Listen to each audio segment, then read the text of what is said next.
The last of my gear clanked into the truck bed, tailgate shutting with a metallic slam that shattered the silence.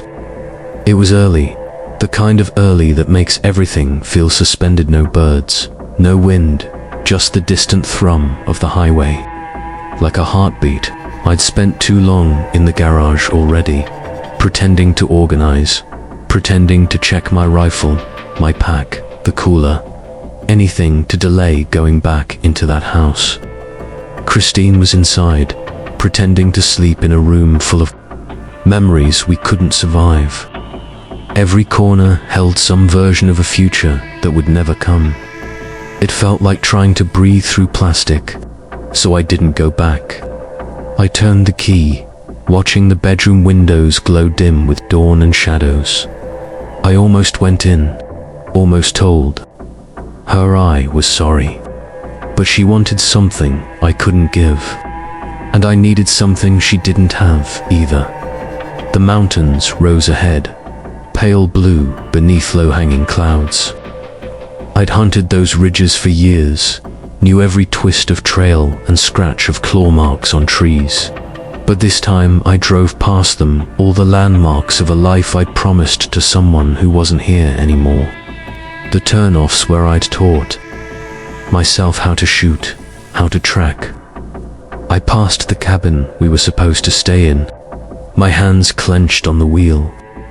I kept driving, farther than I ever had, into the parts of the map where trails ended and assumptions began. I found what I didn't even know I was searching for, a gravel road swallowed by trees, unmarked and forgotten. No GPS, no signal, no human sound, just the crunch of tires on stones and the slow rise of something pressing against my chest.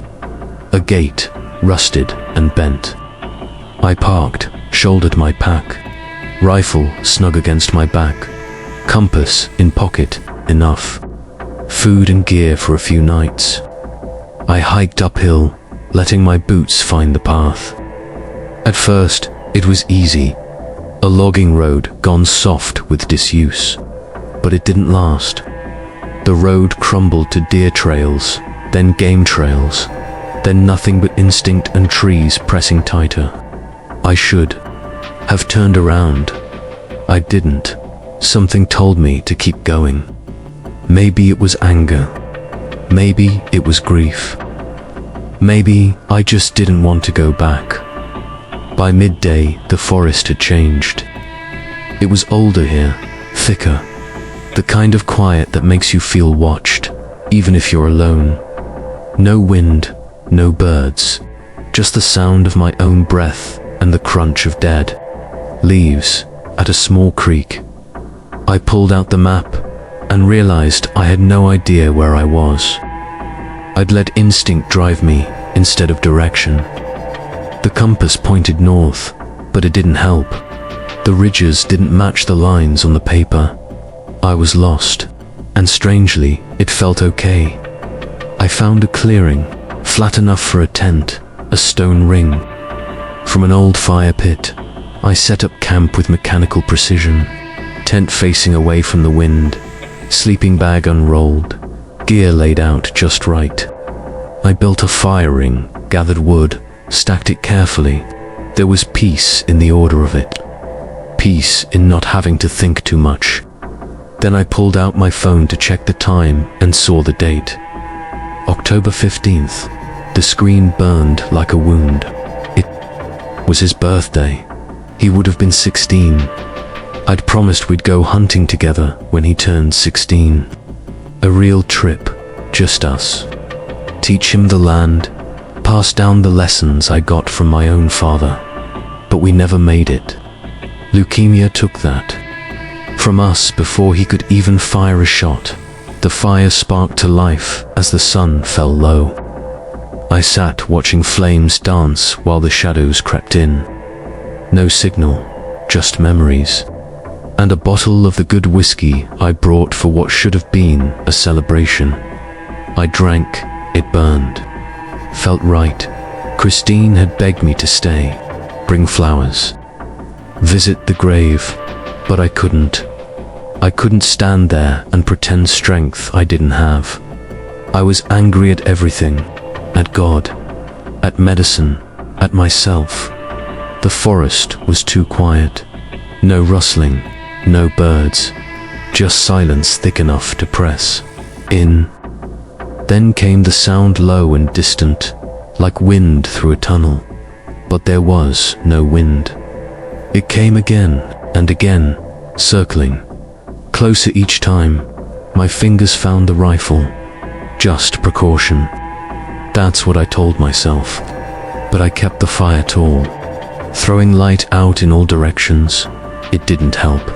Shadows moved anyway.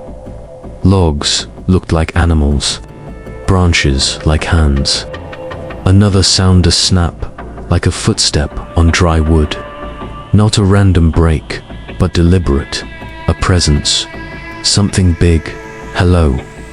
My voice felt small. Nothing answered. No light, no response. Just a slow, circling noise, like it was studying me. Not a person, not a deer. Something else. Something old. The fire wasn't enough. The whiskey wasn't enough. And now the woods were no longer a place to hide. They were watching, breathing, waiting. I thought I'd come here to disappear, but maybe something had been waiting for me all along. I tried to steady my nerves without making things worse. The whiskey burned going down, but it didn't wash away the taste of guilt that had settled in my mouth all day. I can't wait, Dad. You can teach me about tracking and we'll get a big buck. His voice echoed so clearly in my mind that I almost turned around, expecting to see him sitting beside me on the log. Those had been some of his last coherent words before the morphine pulled him under for good. He'd been so excited about the trip, even when he could barely keep his eyes open. Even when we both knew he'd never be strong enough to walk these ridges. Sure, buddy, I'd told him. Soon as you're feeling better. The lie had slid out easily. The worst part was how his face had lit up.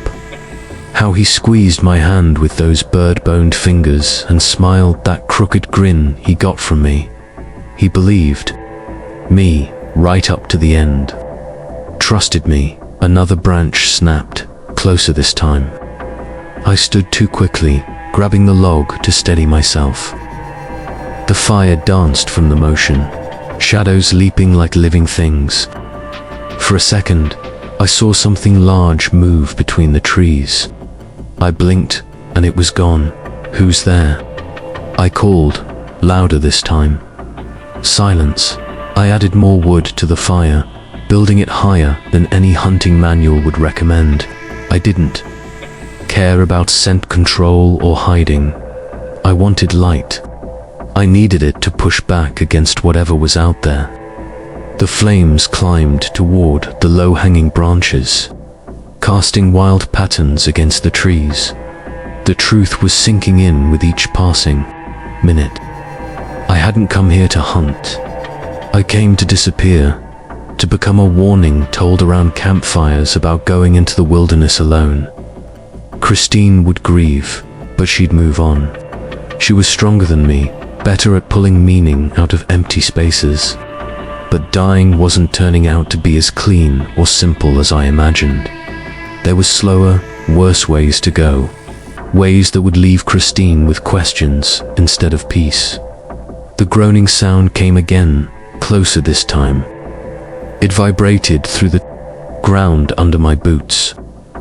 I clicked off the rifle's safety, sweeping the barrel across the tree line. The sound was everywhere and nowhere, bouncing between the rocks and trunks. My hands were shaking, not just from the cold. The whiskey had made things worse. My senses dulled, thoughts muddled, hearing unreliable. I spoke to the dark, not caring who or what might hear.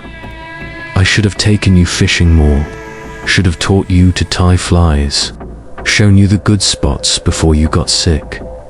The words hung in the air like smoke. The forest seemed to lean in, like it was listening. Then another branch cracked. I heard breathing, slow, deliberate. Something was testing the air. I added another log to the fire, then another. The flames surged higher. The heat warmed my face, but it meant whatever was out there could see me clearly while I saw nothing. Beyond the light's reach, the breathing came again, wetter now, raspy, too heavy to be the wind. I lifted the rifle, finger on the trigger, eyes locked on the dark. "Come on then," I whispered, not sure if I was speaking to the thing outside or the guilt inside. The noises stopped. Everything went quiet, and somehow that was worse. I fed the fire with the last of my wood. The flames started to lower. I'd need more fuel, but stepping into the dark felt unthinkable. Hours passed in a fog. I dozed, jerked awake, rifle always close. My neck ached from snapping around. My eyes burned from the firelight. Sometime after midnight, I heard it again. The breathing, closer this time. 10 feet, maybe less. I came fully awake, heart pounding. It was right outside the circle of light. I raised the rifle, grabbed my flashlight, and swept the beam through the trees. The light landed on something. My blood turned to ice. A massive shape stood between two trees, easily 8 feet tall, fur-matted and wet. Its eyes reflected the beamed not like a deer or raccoon, but glowing from within. It moved with a deliberate intelligence. This wasn't a bear. It tilted its head, studying me. Arms too long, hands where paws should have been. It stepped into the light. Its face was all wronger stretched, distorted mimicry of something human. The jaw jutted too far, eyes too deep. The awareness in them was unbearable. I raised the rifle again, struggling to steady it. "Stay back," I said. My voice cracked. The creature tilted its head again, opened its mouth, and made a sound that was part growl, part scream, and part something I had no name for. It echoed through the clearing. I realized it was the same groaning call I'd heard all night. I fired a shot into the air. The crack shattered the silence. The muzzle flash lit up the clearing, showing me things I didn't want to see: patches of missing fur, raw scarred skin, hunched shoulders. It didn't flinch, didn't blink. It just watched, and I ran. I turned and crashed into the forest, flashlight swinging wildly. Behind me, it followed. I heard its footfalls, the crash of branches it bulldozed through. I stumbled along an old trail, lungs burning, heart slamming. The forest tore at me, branches lashing my face. The thing was gaining. I vaulted a fallen log, pain shooting through my ankle. The creature hit it behind me, wood exploding. I followed the trail along the ridge. The ground dropped off sharply to my right. I could hear rushing water below. One wrong step, and I'd fall. But the thing behind me was worse. Its breathing grew louder, faster, each step bringing it closer. I glanced back and saw it, only yards away, moving with a strange limp, one arm dangling. This wasn't a myth. This was an animal, a sick one, wild with pain. That made it more terrifying. The trail forked. I took the ridge path. My legs burned, vision blurred. Another scream behind me, closer, too close. The flashlight dimmed, flickered. I ran harder, and still it followed. But the sounds behind me had changed. They weren't wild anymore, not the crashing, urgent pursuit of something desperate to kill. They were slower now, more deliberate, almost commands, if it knew I had no way out, and it could take its time. The thought hit hard. I was high up on a ridge, nothing but a sheer drop on one side and dense forest on the other. Nowhere left to go except forward, hoping the trail didn't dead end. I pushed forward with the flashlight jerking in my trembling hand, and then its beam caught the worst possible sight, the path ending abruptly at a rock face. 50 yards ahead, solid stone and blackness beyond it. Dead end, no escape. My chest tightened as the realization set in. I was running straight into a trap.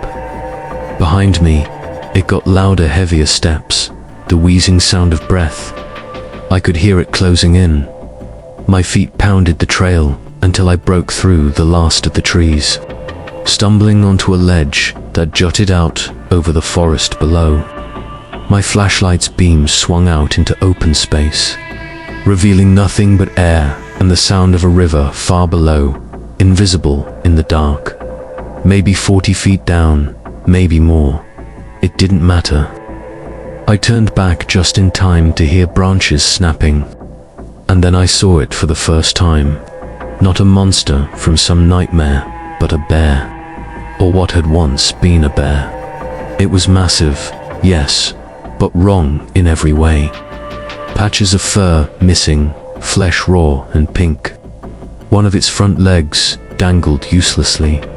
It looked infected, diseased.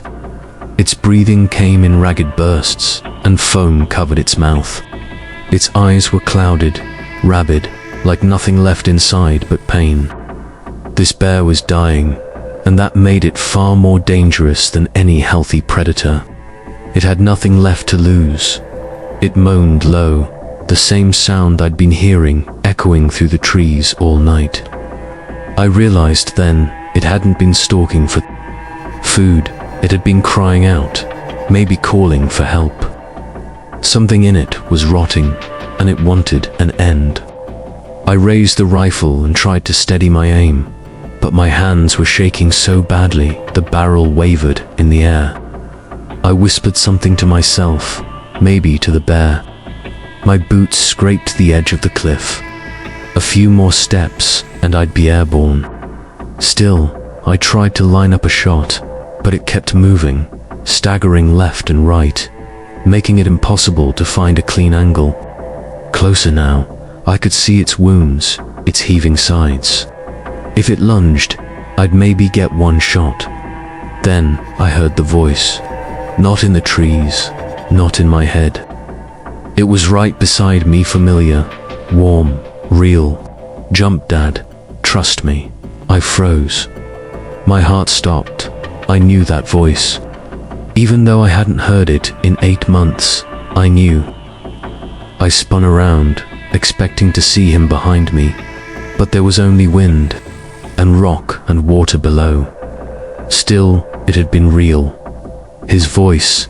I turned back to the bear. It had stopped, watching me. We both stood there for a second, broken and still, and then its body tensed, ready to charge. I didn't wonder if I'd gone mad. I jumped. The air rushed past me, and my flashlight spun out into the dark. The rifle was torn from my grip. Then I hit. The water wasn't deep enough, and my legs slammed into the bottom, sending pain through every part of me. I couldn't breathe. I couldn't think. The cold stole everything. The current yanked me downstream, spinning me around, slamming me into rocks I couldn't see. I surfaced, choking, boots dragging me down, jacket heavy with river water. But I kept my head up just long enough to hear it again. The left side, toward the bank. Dad. I turned and saw something, a dark outline, maybe the shore. I started swimming, if it could be called that, more like dragging myself through cement. My hand struck something solid, and I lunged forward. Knees hit mud. I crawled until I collapsed, gasping, shaking. My son's voice fading into the sound of rushing water. When I came to, I tried to move. My shoulder hung wrong, and when I tried to stand, my legs screamed in protest. I was broken, and the cold was seeping deeper. I had to move or die right there. Then his voice again. "You have to get up, Dad, it's coming." And I heard it branches, snapping, heavy steps. The bear had found a way down. I needed to walk, crawl, whatever it took. I found a branch, tied it to my leg with my belt, a makeshift splint that sent lightning bolts of pain through me with every shift. But it worked. I moved. The voice came again. "Follow the creek upstream." So I did, limping, bracing against trees, the bear somewhere behind me. It guided me up a deer path I wouldn't have seen in the dark, around rocks, beneath fallen trees. I slipped, fell, got up again, my son's voice pushing me forward. "Don't stop. You told me never to quit, remember?" Through gritted teeth, I kept going. Then I smelled smoke. I looked up, just a wisp curling through the trees. Fire, people. Just a little further, Dad, and then light. A clearing, tense, shapes moving in the early dawn. Real people, I stumbled in, legs buckling. A woman turned, saw me, rushed forward. I tried to warn them, tell them about the bear. It burst through the trees seconds later. The men grabbed rifles. The woman touched my leg, felt the break. She asked how long I'd been walking. I looked over her shoulder, expecting to see him, near the fire, but he wasn't there. Still, I knew what I'd heard, and somehow it had saved me. There's something else. My son, he's been guiding me. He told me how to find you. The woman and the guy with glasses exchanged a look I'd seen before. The same look doctors give each other when they think a patient is losing it. The woman said, "Gently, sir. There's no one else here. You've been alone. No, you don't understand. He's been talking to me all night, telling me which way to go, warning me about obstacles. He saved my life." Another crash from the forest came, closer this time. The older man raised his rifle, sighting down the barrel toward the sound. "We can sort this out later," he said. "Right now, we need to deal with whatever's coming through those trees." The woman, Irene, helped me sit against a fallen log. "Stay here. Don't try to move." I wanted to argue, to tell her she didn't understand, but the sound of splintering would cut me off. Something big was pushing through the underbrush. "Where is he?" I asked, scanning the clearing again. "He was just here. He told me to follow the creek upstream." "There's been no one with you," Irene said, firm but patient. "You're hypothermic, probably in shock. Sometimes the mind creates." Then the bear exploded from the tree line. All matted fur and infected wounds. It looked wrong. Patches of fur were gone. Raw skin oozed yellow fluid. One leg hung useless. Foam flecked its muzzle. The stench hit ooze decay, infection, and something worse. Douglas fired twice. The first shot hit the bear's shoulder, spinning it. The second went wide, but it was enough to send the beast retreating with a roar that sounded more like agony than rage. "It's hurt," James said, lowering his rifle. "Should we follow it?" "Hell no," Douglas replied. "That thing's dying already. Rabies, probably. Let it crawl off somewhere and finish the job." I tried to stand, fire shooting through my leg. "You have to help me find him. My son, he's out there." Irene gently pushed me back down. "What's your name?" "Tyler. Tyler Grant." "Tyler, I need you to listen to me. You've been through trauma, hypothermia, blood loss, stress. They can cause auditory hallucinations. Your mind was trying to help you survive. It wasn't a hallucination." My voice was sharper than intended. I heard him as clearly as I hear you. He told me to jump from the cliff. He guided me to your camp. How old is your son? Irene asked. The question hit hard. He would have been 16. Yesterday was his birthday. Understanding dawned in her eyes. The others looked at me like I was a wounded animal. I'm sorry for your loss, Tyler, but there's no one else here. You made it on your own. I looked around again, searching for proof. Nothing. Just the three of them and dying firelight. Irene said I needed surgery, that I showed signs of severe hypothermia. Douglas packed up camp. There's a ranger station 5 miles south. We'll call a chopper. As they moved around me, I listened for his voice. But only birds, wind, and water answered. Maybe they were right. Maybe my mind had done what it had to. But just as James helped me up, I heard it again, faint, like wind. You're going to be okay, Dad. The hospital bed felt like a cage. 3 days of doctors resetting bones and monitoring vitals. Pain wasn't the worst part. Thinking was. Every time I closed my eyes, I heard his voice, clear, calm, guiding me. The doctors had explanations. Irene visited with coffee and concern. I'm a grief counselor, she said. I specialize in trauma. I recognized the signs. A father alone in the wilderness on his son's birthday, that's not recreation. That's a cry for help. I wanted to protest, but she was right. Then she said rangers found the bear dead from rabies, bite marks all over. It had been dying for weeks. Most things have logical explanations, she said, but that doesn't make your experience less real. Sometimes the mind gives us what we need to survive, even when we're not sure we want to. Before I could respond, Christine walked in. Her eyes were red, her hair a mess. She looked at me in the bed, stopped, then sat. You left me, she said. On the worst day of the year, you left me alone. Her voice was calm, but her hands trembled. I sat in his room and told him about the flowers I'd bring. I told him his father was too much of a coward to face the day. I needed you, Tyler, and you ran into the woods. I couldn't explain. Not properly. How do you admit you hadn't planned to return? I heard him, I said. His voice guided me. He saved my life. Christine's expression softened. I dream about him. We talk. He tells me he's okay, that he's not in pain anymore.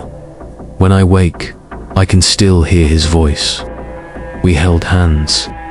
Outside the mountains where I almost died stood wrapped in clouds. I'm sorry, I whispered. Promise me you won't leave again. I wanted to, but I couldn't speak. A promise I might not keep. She deserved truth. Discharge took forever. Back home, she drove. We passed the gravel road where I started. I felt something twist. The counselor, she said. Irene. She gave me her card. Said grief either binds or breaks us. Maybe we should call her, I said. Yeah, maybe we should. The house came into view but for the first time, it didn't look like a tomb. I stared at a photo of my son holding a tiny fish and smiling. 2 weeks home, on crutches, haunted by memories and Christine's quiet watchfulness. The house was still heavy with grief, but now it felt less like a trap. Maybe because I'd stood at the edge of something darker. Maybe because I survived. Maybe because he helped me. The doctor said I was healing well, considering I jumped off a cliff and spent half the night crawling through the forest with a broken leg. When they put it like that, it sounded pretty stupid, but I knew what I'd heard out there. The business. Card sat on the coffee table next to the photo, white against the dark wood. Irene Russell, licensed clinical social worker, specializing in grief and trauma recovery. Christine had left it there 3 days ago, not saying anything, just placing it where I couldn't miss it.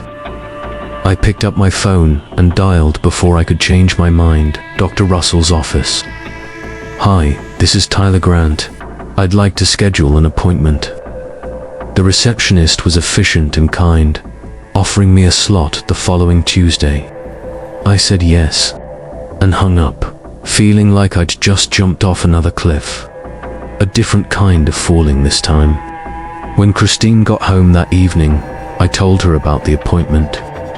She stopped in the middle of taking off her coat, her face going through about 6 different emotions, before settling on something that looked like relief. "Good," she said. "That's good, Tyler." We ate dinner mostly in silence, both of us picking at the casserole her sister had brought over. Christine had been getting a lot of casseroles lately. Apparently, word had gotten around about my little adventure in the mountains, and half the county thought we needed feeding. After we cleaned up, Christine disappeared upstairs. I figured she was grading papers or taking a bath. But when I went up to bed an hour later, I found her sitting on the floor of our son's room, surrounded by cardboard boxes. She looked up when I appeared in the doorway, her eyes red, but not crying. "I can't keep avoiding this," she said. "We can't keep his room like a museum forever." I leaned against the doorframe, my crutches under my arms. We'd talked about going through his things a dozen times over the past 8 months, but somehow we'd never actually done it. There was always a reason to wait. Too soon, too hard. "Maybe next month." "Help me," she said simply. I made my way across the room and lowered myself to the floor beside her, propping my cast out in front of me. The first box was full of clothes, t-shirts and jeans he'd outgrown before he got sick, stuff we'd been meaning to donate. Christine held up a shirt with a cartoon dinosaur on it, one he'd worn constantly when he was 8. Remember how he insisted dinosaurs were still alive somewhere? She said he was convinced we just hadn't found them yet. He wanted to be a paleontologist for about 6 months, I said, until he decided he wanted to be a professional fisherman instead. We worked through the boxes slowly, taking breaks to remember. Stories about almost everything we touched, his baseball gloves still shaped to his small hand. The model airplane we'd built together one rainy weekend, paint smudged where his fingers had slipped. Books he'd read over and over until the covers fell apart. It hurt, but not the way I'd expected. Instead of feeling like we were erasing him, it felt like we were finally letting ourselves remember him properly.